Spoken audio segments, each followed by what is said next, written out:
I've often looked at A Cat in the Brain. I think the cover is wonderful and been really curious about this movie. What's it about? I know it was Lucio Fulci. It was late on in his career, around between 88 and 90, where he was struggling to get budgets and just creating kind of weird movies, much like Touch of Death. And this one was almost giggle-inducing because of how meta it was and how wonderfully abstract it kind of was as well.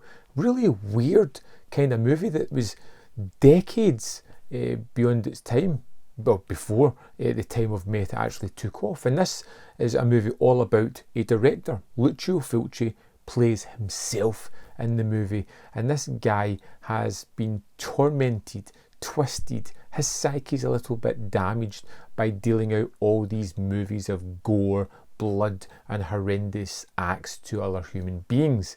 And because he's having these psychological effects, he feels as if he's having a breakdown, going to see a therapist to try and fix the problem.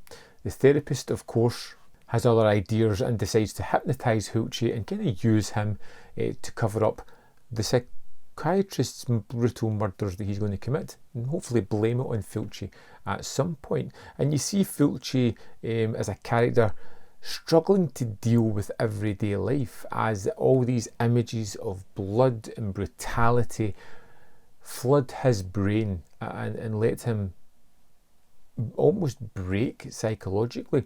And I think it's a really interesting idea, and although it feels a little bit scattershot in the way it's put together, I think it works incredibly well. And it takes images and scenes from roughly 4 or 5 movies from round about that time, I guess from 88 to 90.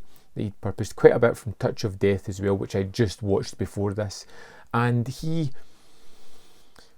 kind of inserts himself into the films as though he was killing them. Some of them are overdubbed to create a different context in the story, and it's a wonderful idea, a very interesting idea of taking things that you've done and repurposing them to create a whole new story, which is what this essentially is.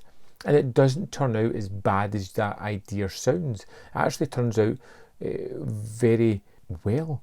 It's a great idea, and I think it's realised terrifically well. Fulci as the main character is really fun within that role, playing an exuberant version of himself, and that commentary on the idea of being hands-on with all this blood and guts and gore and grotesque brutality within the movies is going to have an effect, and that effect represents itself throughout his life, and able to deal with easy and simple tasks throughout the day because of all these images that are flooding his brain.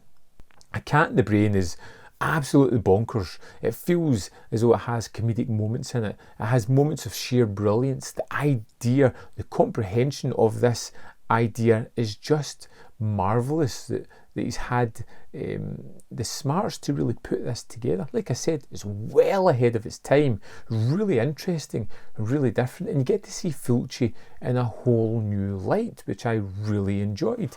A Cat in the Brain, I really admired it. I don't think it fully, completely works, but it's close to doing that. It's close to getting there. I think it's a little bit rough around the edges, but that fits the idea of what's going on here. I'd love to know your thoughts on this one. Let me know in the comment box below, and I'll see you next time on Man v Film.